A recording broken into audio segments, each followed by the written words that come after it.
queremos alinhar o nosso coração com o Teu propósito. Aqui estão tantas pessoas, talvez algumas delas não conheçam a Ti, mas que nessa noite, pelo mover da palavra e pela ação do Espírito Santo, Cristo seja revelado aos seus corações. O Cristo vivo, o Cristo todo-poderoso, exaltado, ressurreto, Cristo de Deus. Obrigado por essa noite, Deus, pela bênção da Sua presença em meus louvores, pela liberdade que gozamos aqui entre nós, ouvir as vozes das crianças, louvando e exaltando o Teu nome. Que riqueza, que privilégio nos foi dado, que alegria, porque não estamos mais nas tendas da impiedade, mas nós estamos no lugar da Sua presença. Aleluia. O Senhor é maravilhoso. Alcance o nosso coração nessa noite, Deus. Assim oramos e assim declaramos e profetizamos nessa noite, em o nome do Senhor Jesus. Amém. Amém. Queridos, glória a Deus por essa noite, por você estar aqui. Como nós estamos falando e ao longo dos dias, nós queremos iniciar uma série de mensagens. Na verdade, já iniciamos os PGs, já trabalharam o primeiro estudo, e o tema dessa série de mensagens é o Espírito na Igreja. O Espírito Santo de Deus, o Espírito na Igreja. Nessa semana, em nossos pequenos grupos, nós já compartilhamos, vocês já participaram, grande parte da igreja já está presente ali nos pequenos grupos, e hoje nós vamos compartilhar algumas coisas com vocês nessa noite. O tema da mensagem de hoje, se eu tiver que dar um tema a ela, é: quem é o Espírito Santo?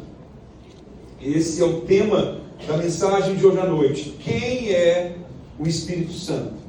E eu vou começar a 100 por hora. Posso ouvir um amém? Amém. Vou começar a 100 por hora com uma frase de Billy Graham, que está no estudo dessa semana. Não sei se você percebeu essa frase, mas eu queria ler ela para você nessa noite. A frase é a seguinte, estava lá no estudo dos PGs, que fala assim: na igreja de hoje em dia, 95% das atividades continuariam a ser realizadas se o Espírito Santo fosse removido de nosso meio. Na igreja primitiva, 95% de todas as atividades seriam interrompidas se o Espírito Santo fosse removido. O autor dessa frase é nada mais, nada menos que Billy Graham, um dos maiores evangelistas que esse mundo já viu, e ele traz essa reflexão para nós, e a pergunta a partir dessa frase que eu queria fazer para nós essa noite é a seguinte: e na igreja ilha? Se o Espírito Santo fosse removido, como ficariam as nossas atividades? É claro que o Espírito Santo não será removido, porque ele permanece conosco. Estamos supondo, caso, se o Espírito Santo fosse removido de tudo aquilo que nós vivemos e realizamos como igreja, as atividades cessariam ou não? Aquilo que você realiza na sua vida espiritual, naquilo que você tem construído diante de Deus, se o Espírito se ausentasse, como você ficaria? Então essa reflexão é muito importante nessa noite, porque tudo o que viemos a fazer e realizar como igreja, devemos fazer no poder do Espírito Santo.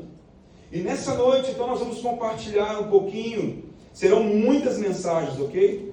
Essa é apenas a primeira delas, e eu queria citar uma frase também de John Stott, que fala o seguinte: o maior problema da igreja, no final do século XX, início do XXI, é a polarização.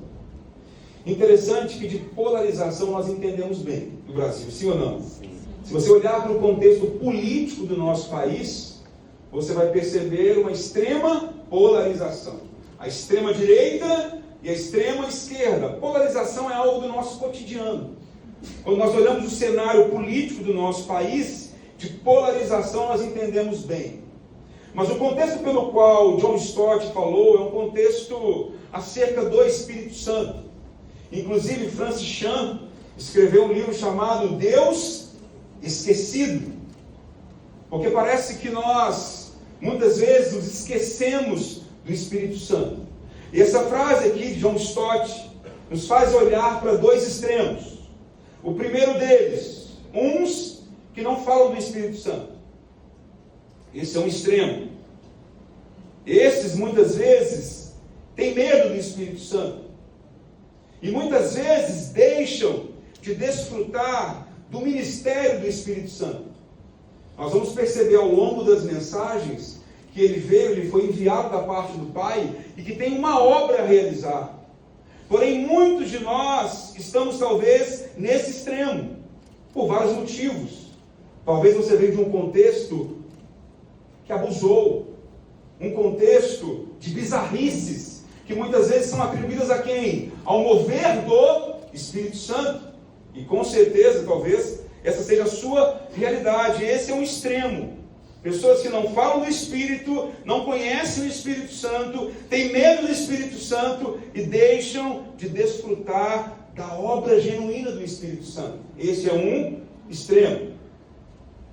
O outro extremo é aqueles que só falam do Espírito Santo. É aqueles que reduzem o ministério do Espírito Santo aos dons espirituais, principalmente os de sinais e maravilhas. Vamos ver ao longo do tempo que os dons espirituais são parte da obra do Espírito Santo, mas não a única.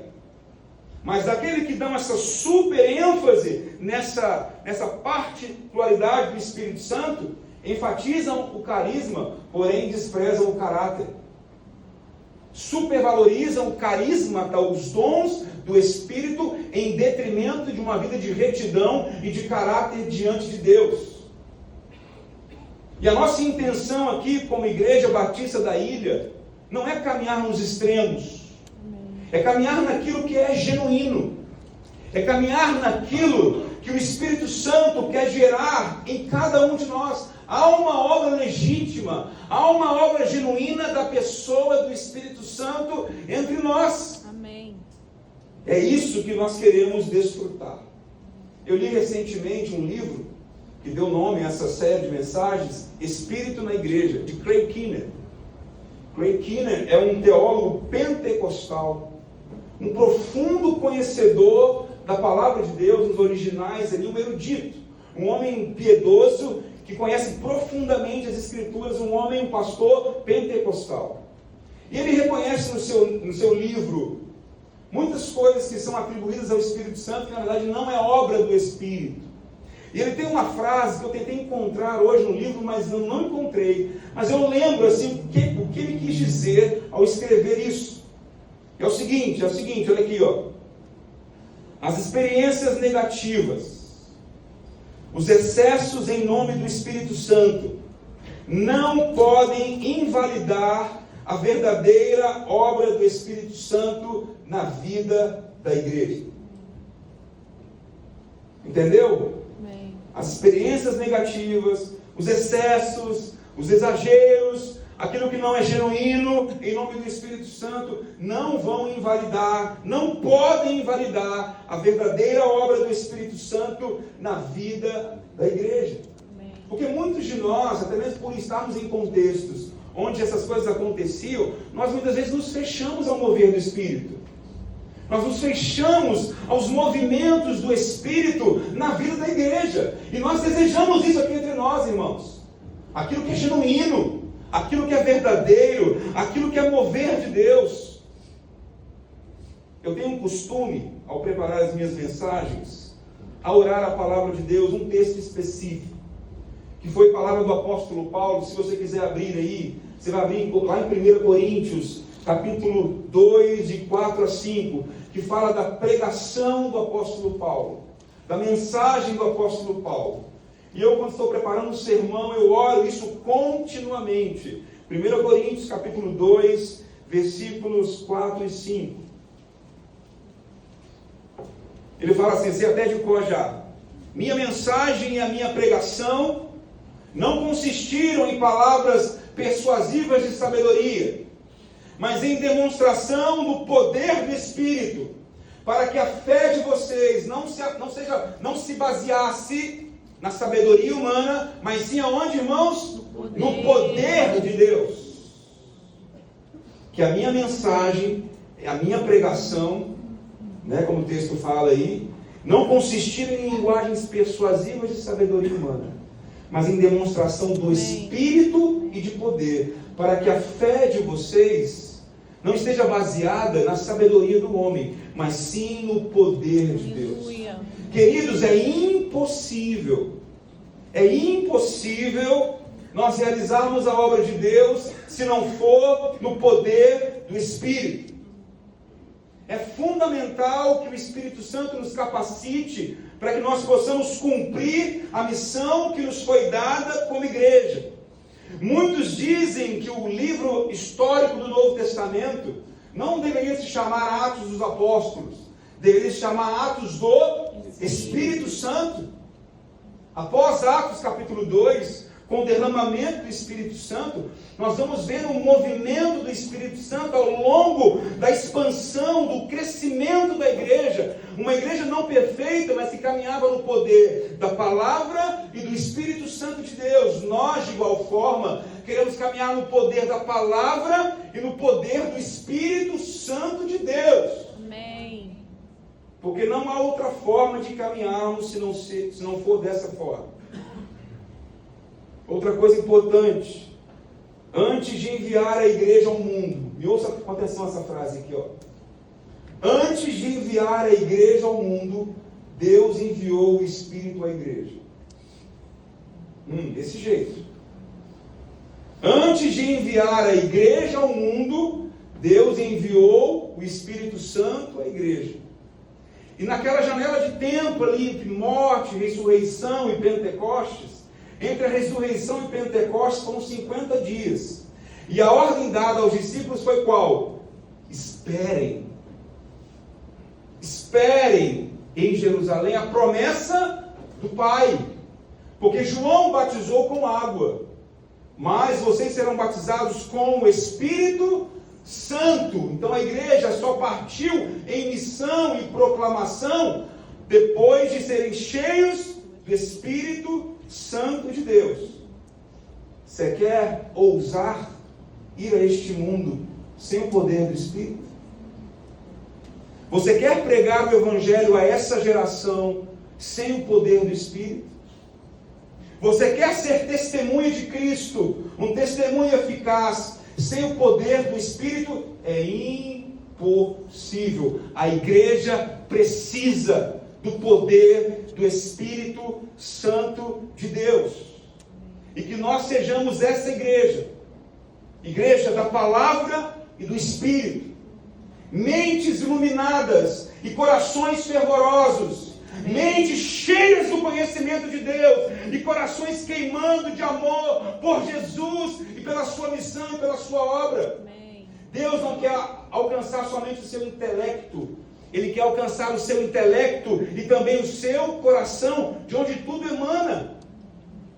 Provérbios vai dizer, sobretudo que se deve guardar, guarda o seu coração, porque dele depende toda a sua vida. Coração na Bíblia não é simplesmente emoções. Coração na Bíblia é o nosso homem interior, é quem de fato somos. Por isso nós precisamos, irmãos, logo de início, nessa série de mensagens, nós vamos buscar aqui entre nós o poder do Espírito, a graça do Espírito, a capacitação do Espírito Santo, porque nós não temos outro caminho. Muitas vezes, ao olhar para a igreja primitiva, achamos que ela foi perfeita e de fato não foi. Uma igreja cheia de desafios e de problemas, mas que porém estava ali caminhando, avançando e crescendo no poder do Espírito Santo. Eu queria então, feita essa introdução, responder essa pergunta: quem é o Espírito Santo? Eu sei que vocês já compartilharam sobre isso nessa semana, mas queria trazer novamente a você algumas coisas que estão no estudo dessa semana dos nossos PGs. Primeira coisa que eu queria falar com você: o Espírito Santo é uma pessoa. Muitas pessoas não conseguem enxergar o Espírito Santo como uma pessoa. Mas quando nós vamos para as Escrituras, nós vamos perceber que ele não é uma energia, que ele não é uma mera emoção, ele não é um simples arrepio. O Espírito Santo de Deus é uma pessoa. A maneira como a Bíblia trata acerca do Espírito Santo, eu até listei algumas coisas, que fala o seguinte: ele possui conhecimento. Eu não vou ler os textos, só vou citá-los aqui, ok? Ele possui conhecimento, 1 Coríntios 2:11. Ele possui vontade, 1 Coríntios 12:11. O Espírito possui uma mente, Romanos 8:27.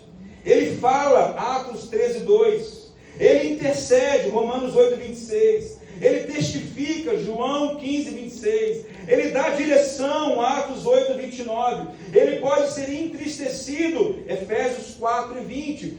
Todas essas características são características de uma energia. Por acaso, você já viu alguma energia triste? Você já viu alguma energia ensinando alguma coisa? Então o Espírito Santo não é uma energia. O Espírito Santo é uma pessoa. Porque todas essas qualificações falam de quê? De personalidade. Então o Espírito Santo, a partir desses textos que citei aqui, é claramente para nós uma pessoa. Esse é o primeiro ponto. O segundo ponto é que o Espírito Santo não é simplesmente uma pessoa. Ele é divino. O Espírito Santo não é uma pessoa qualquer. Ele é a terceira pessoa da Trindade. Eu queria falar rapidamente com você sobre Trindade, para você entender. E vou usar uma imagem para isso. Coloca para mim, por favor, aí. Uma imagem. Isso. Eu coloquei em inglês para você treinar o seu inglês. Tá bom? Está em inglês ali. Não que eu saiba, né? Mas enfim. Ali. Olha ali. No centro ali está quem? Deus. Ok? Deus é o Pai. Deus é o Espírito e Deus é o Filho. Mas o Pai não é o Espírito e o Espírito não é o Pai. O Espírito não é o Filho e o Filho não é o Espírito. O Filho não é o Pai e o Pai não é o Filho. Esse é o grande mistério e a beleza da nossa fé, do nosso cristianismo. Por quê? Porque isso fala claramente que são três pessoas distintas, porém que formam um único Deus, iguais em essência, divindade, porque todos eles são plenamente Deus. Então, queridos, não são três deuses. É um único Deus que se manifesta no Pai, no Filho e no Espírito Santo. E são três pessoas distintas.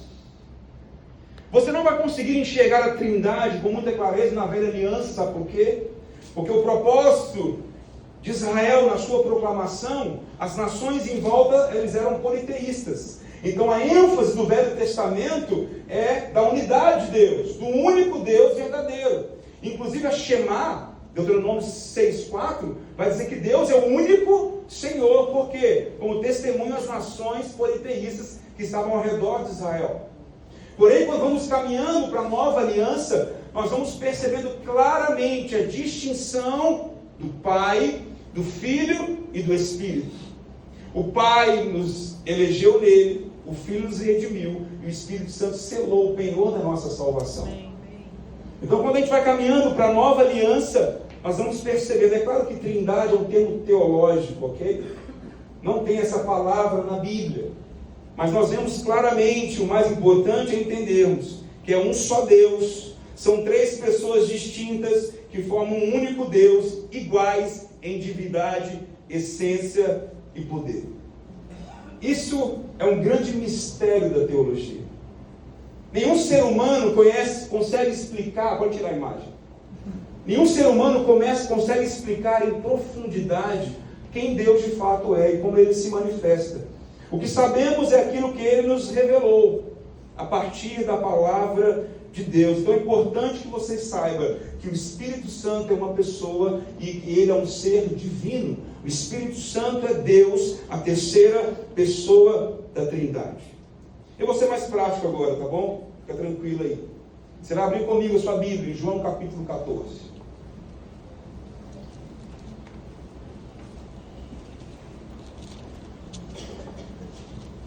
Num dado momento dos evangelhos, Jesus prometeu o Espírito Santo aos discípulos. Eu fiquei lendo hoje João 14, é tão maravilhoso esse capítulo inteiro, maravilhoso demais. Observe comigo, por exemplo, João 14, no primeiro versículo, fala assim: não se perturbe o coração de vocês, creiam em Deus, creiam também em mim. Na casa de meu pai há muitos aposentos, se não fosse assim eu teria dito a vocês, eu vou preparar-lhes lugar. Jesus estava caminhando para a cruz. Jesus estava caminhando ali para o martírio, caminhando para a crucificação. Ele sabia o peso da sua partida no coração daqueles discípulos que caminhavam com Jesus diariamente por 3 anos e meio. Estiveram diariamente com Jesus. Jesus sabia que seria muito difícil para aqueles discípulos lidarem com a sua partida. Por isso ele diz aos discípulos: não se perturbe o coração de vocês, creiam em Deus, creiam também em mim. E o diálogo vai se desenvolvendo, e ele se apresenta aos discípulos como o caminho, a verdade e a vida, e ninguém vem ao Pai a não ser por mim. Jesus é o caminho, a verdade e a vida. E no versículo 15 em diante, ele passa a falar especificamente sobre a pessoa do Espírito Santo. E é aqui que eu vou me demorar mais, aqui até o final da mensagem. Versículo 15 fala assim, João capítulo 14: se vocês me amam, obedecerão aos meus mandamentos. E eu, olha que coisa maravilhosa, versículo 16, queridos. E eu pedirei ao Pai, e Ele lhes dará o quê? Outro conselheiro, para estar com vocês para sempre, o Espírito da verdade. Então Jesus disse aqui que haveria de pedir ao Pai, e que o Pai daria aos discípulos outro conselheiro. Inclusive foi muito bem explicado no estudo do PG essa semana sobre o que significa esse outro conselheiro. Porque a palavra aqui no original para conselheiro, ou ajudador, ou advogado, são traduções possíveis. Significa aquele que foi chamado para estar ao lado. É a palavra parácletos do grego. É aquele que foi chamado para estar ao lado. De modo que ele é o nosso ajudador, o nosso conselheiro, o nosso advogado e o nosso amigo fiel. E o texto fala de outro conselheiro, e o outro significa alguém do mesmo tipo, ou seja, da mesma natureza divina. Jesus foi o primeiro conselheiro. Jesus foi aquele que ajudou os discípulos. Eu quero fazer um paralelo com outro texto, aí você deixa marcado João, e você vai lá comigo em 1 João. Em 1 João capítulo 2, versículo 1. Vai folheando a Bíblia aí, tranquilo. 1 João capítulo 2, versículo 1. Meus filhinhos. 1 João 2,1 fala assim: meus filhinhos, escrevo a vocês essas coisas, para que não pequem. Se porém alguém pecar, temos o que junto ao Pai? Um intercessor junto ao Pai, Jesus Cristo, o justo. A palavra intercessor aqui é a mesma palavra no original grego, em João capítulo 14, para se referir ao Espírito Santo.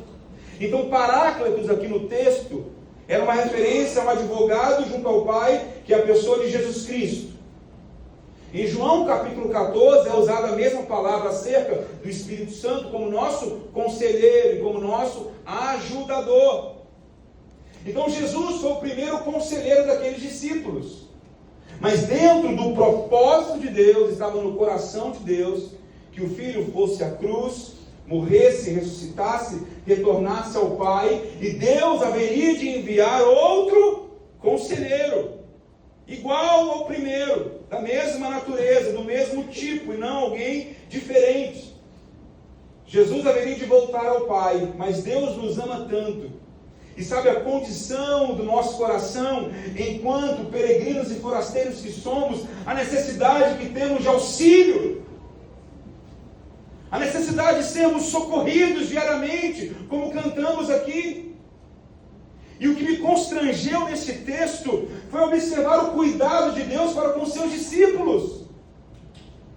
Primeiro veio Jesus, o Paráclitos, o advogado junto ao Pai, aquele que intercede por nós diante de Deus. Em seguida, vemos a promessa de Deus para enviar outro, semelhante ao primeiro, que haveria de ser o nosso Consolador. E o texto fala assim, em João 14,16: e eu pedirei ao Pai, e Ele lhes dará outro conselheiro para estar com vocês para sempre. O conselheiro estará conosco para sempre, queridos. Isso é boa nova, isso é graça de Deus. Porque Deus conhece a nossa condição, a nossa necessidade de sermos instruídos, dirigidos, porque senão vamos viver errantes pela vida, se não formos guiados por Deus, guiados pela palavra de Deus. Deus então, segundo o pedido de Jesus, haveria de enviar outro conselheiro para estar para sempre conosco, e a ele é dito que ele é o Espírito da verdade. O Espírito jamais vai contradizer a palavra de Deus. Jamais. Porque o Espírito é o Espírito da verdade. E a tua palavra é a verdade. O Espírito nunca vai contradizer as Escrituras. Eles caminham em unidade. Se em nome do Espírito Santo algum comando foi dado a você que não concorda com a sã doutrina do Evangelho, seja anátema. O Espírito não contradiz a palavra, muito pelo contrário. O Espírito nos foi dado para exaltar a palavra que é Cristo Jesus, o Deus encarnado, o Deus entre nós.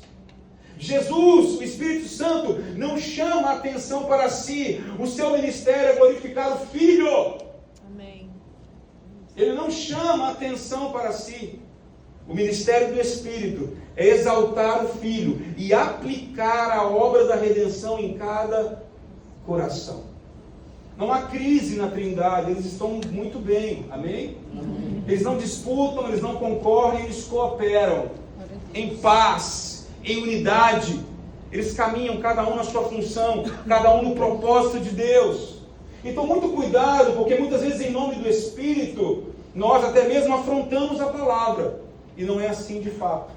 Porque quando Jesus falou acerca do Espírito, o chamou de Espírito da verdade.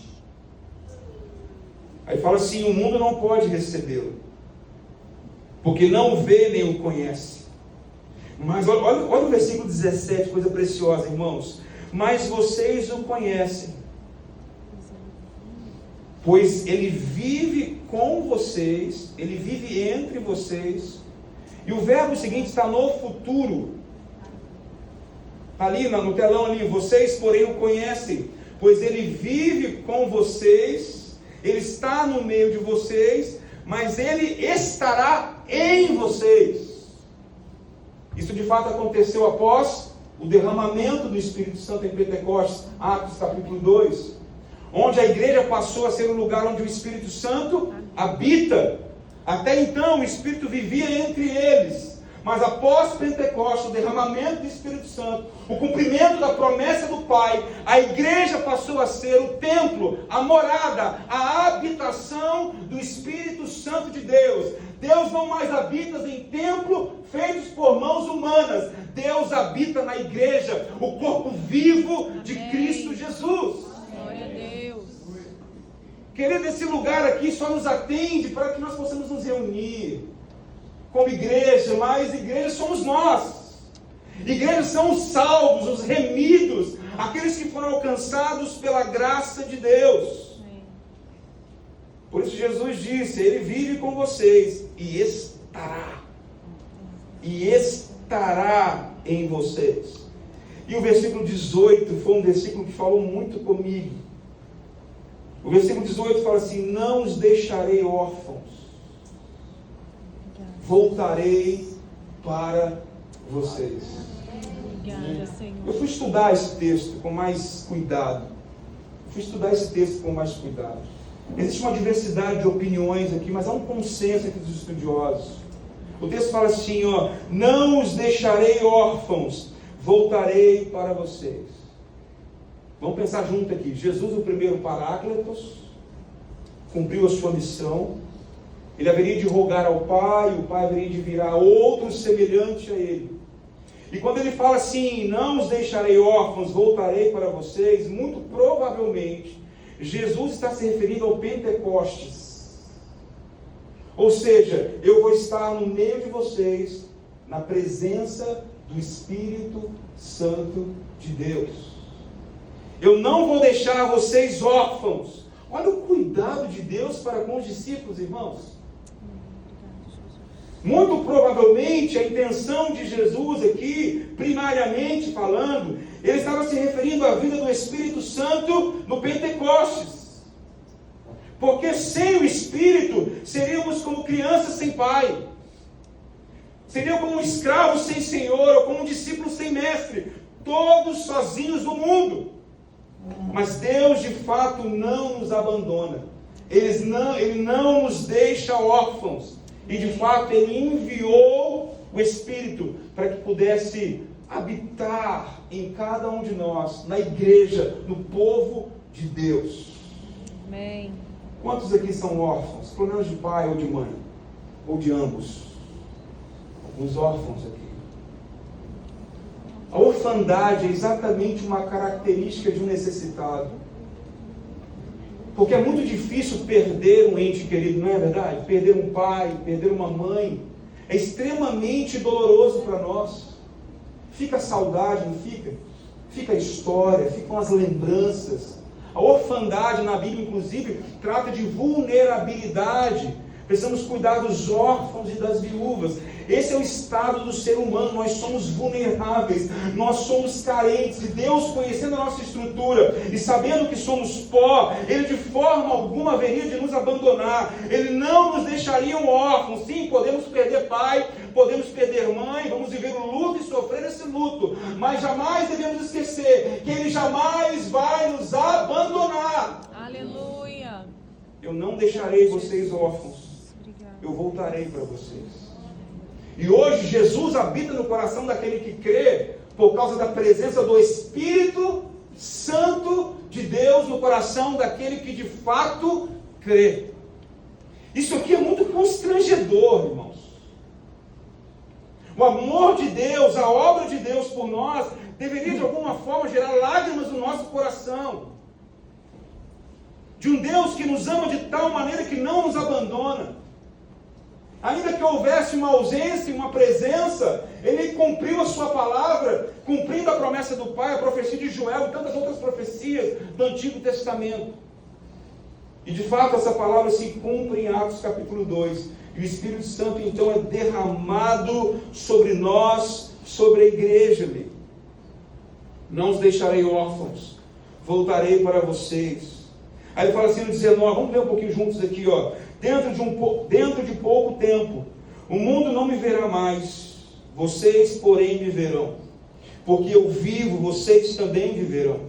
Naquele dia compreenderão que eu estou em meu Pai, vocês em mim e eu em vocês. Quem tem os meus mandamentos e lhes obedece, esse é o que me ama. A linguagem de amor de Deus é a obediência. Aquele que me ama será amado por meu Pai, e eu também o amarei e me revelarei a ele. Amor, no contexto bíblico, é obediência. Cantamos demais que amamos a Jesus, glória a Deus, podemos cantar isso tranquilamente. Mas será que estamos obedecendo a Jesus? Será que nós caminhamos verdadeiramente em uma vida de obediência à palavra de Deus? Porque está claro no texto aqui. Quem tem os meus mandamentos e lhes obedece, esse é que me ama. E a promessa para aquele que ama Jesus é que será amado e Jesus haverá de se revelar a ele. Olha que coisa maravilhosa, que coisa preciosa. Eu me revelarei a ele, e eu também o amarei e me revelarei a ele. Olha o versículo 26. Olha o versículo 26. Novamente uma palavra acerca do Espírito Santo. Mas o conselheiro, o Espírito Santo, fique claro que é o Espírito Santo, que o Pai enviará em meu nome, lhes ensinará todas as coisas e lhes fará lembrar de tudo o que eu lhes disse. Olha a ação do Espírito. O propósito pelo qual o Espírito foi enviado, para nos ensinar todas as coisas e nos fazer lembrar todo o ensinamento de Jesus. Fica claro no texto, a obra do Espírito aqui.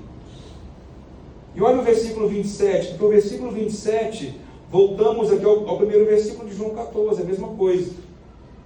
Ele fala assim, ó, deixo-lhes a paz, a minha paz lhes dou, não a dou como o mundo a dá, não se perturbe o seu coração e nem tenham medo.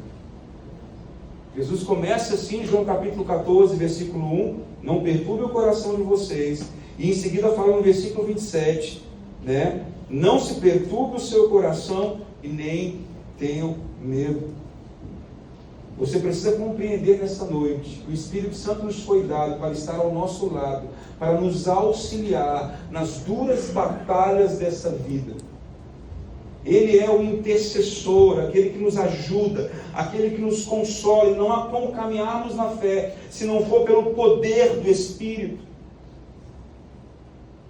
Por isso que nós queremos tão claramente dizer a vocês, ao longo dessas mensagens aqui dominicais, e nos estudos de PG, para que fique claro para nós a obra do Espírito Santo, o poder do Espírito Santo, o chamado do Espírito Santo, porque pode ser que você está entre nós aqui nessa noite, e o seu coração está perturbado.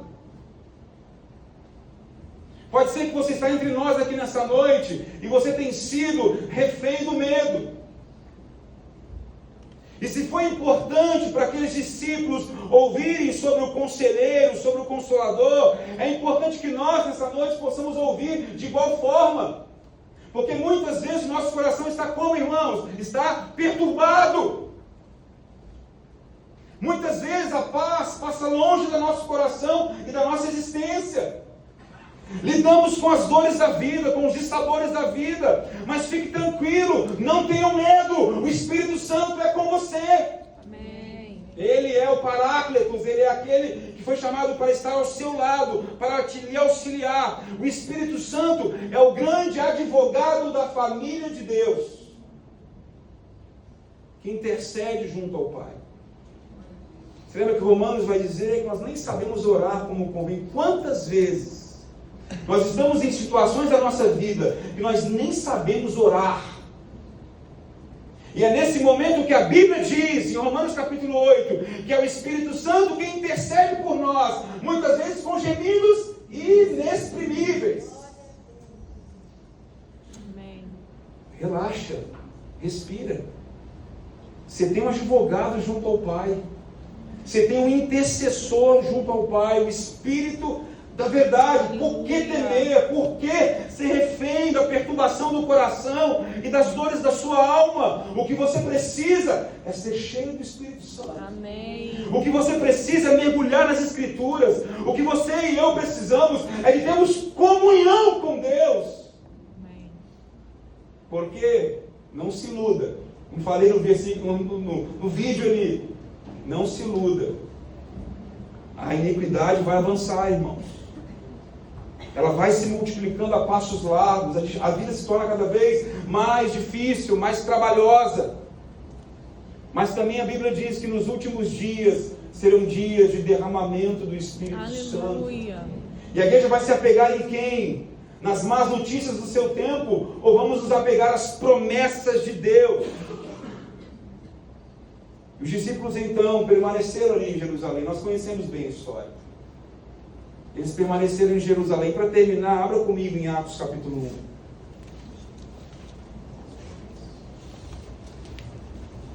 1. Atos capítulo 1.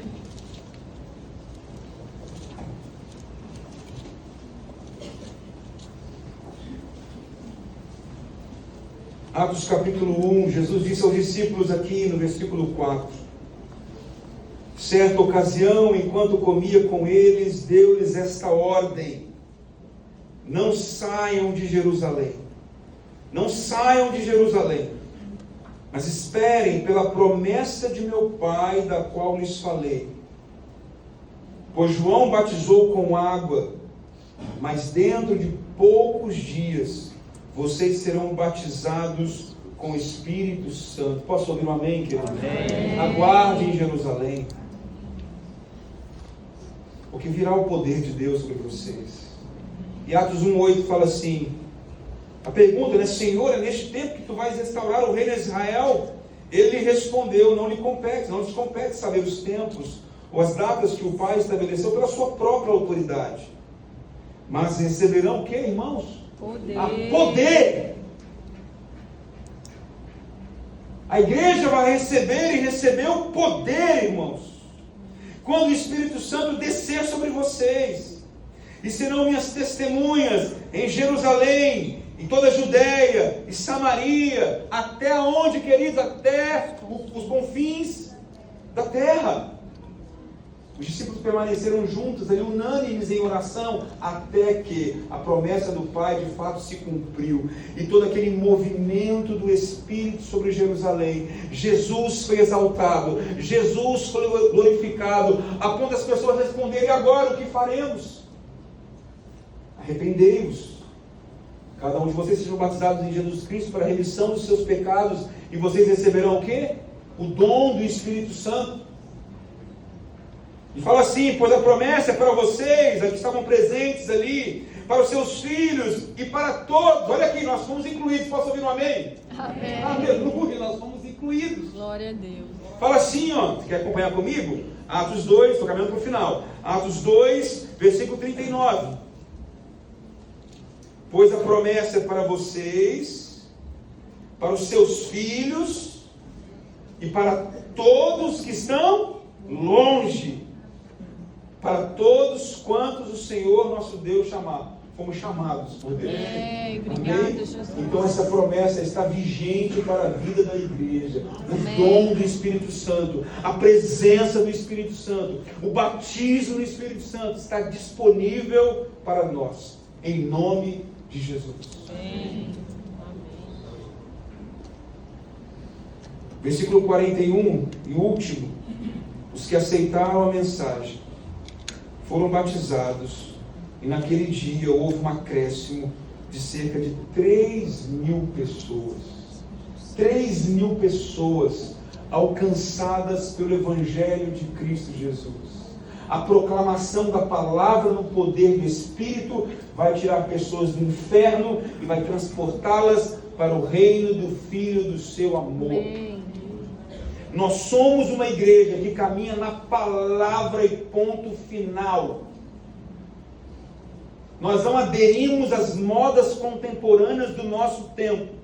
Nós somos uma igreja da palavra, mas que caminha no poder do Espírito. Amém. Nós cremos no ministério do Espírito Santo. Nós cremos que ele é fundamental para a Igreja Batista da Ilha ser o que foi chamada a ser pelo Senhor. É impossível sem o Espírito Santo.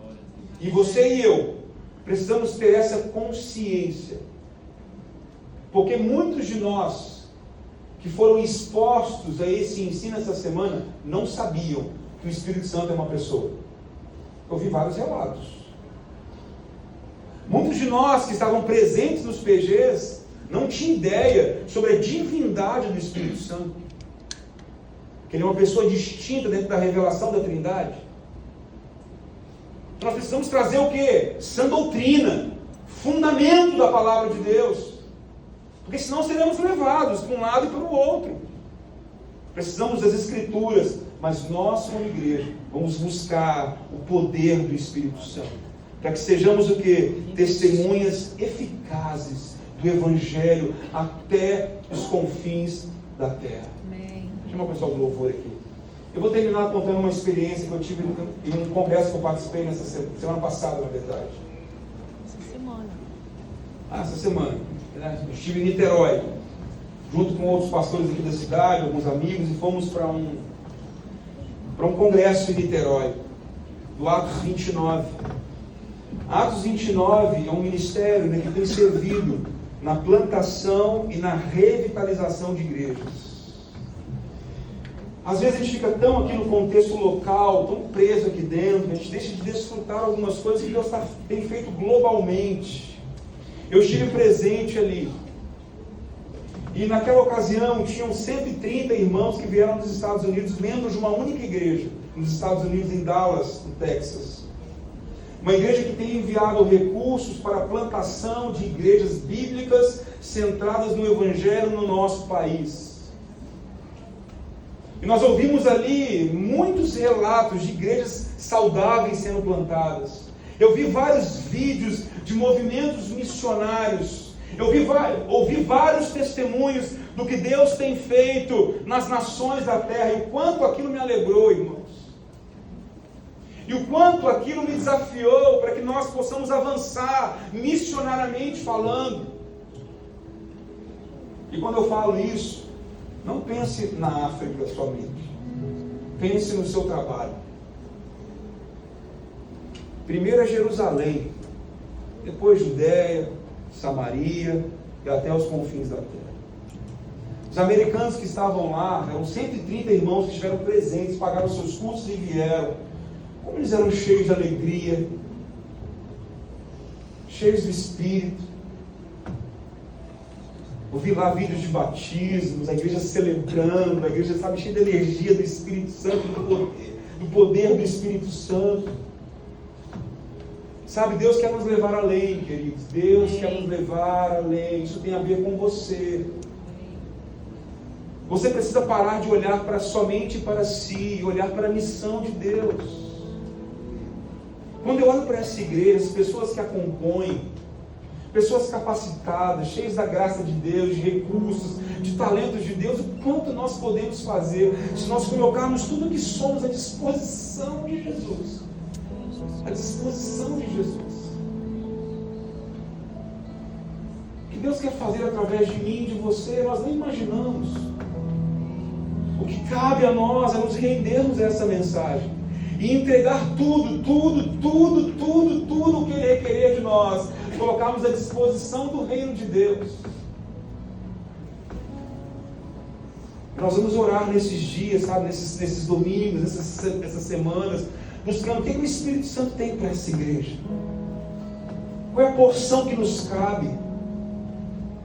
Eu saí daqueles dias ali muito alegre, feliz, renovado, pude descansar, pude conversar com pastores amigos, abrir meu coração, ser ouvido, poder falar, amar e ser amado. Que coisa maravilhosa é a igreja, irmãos.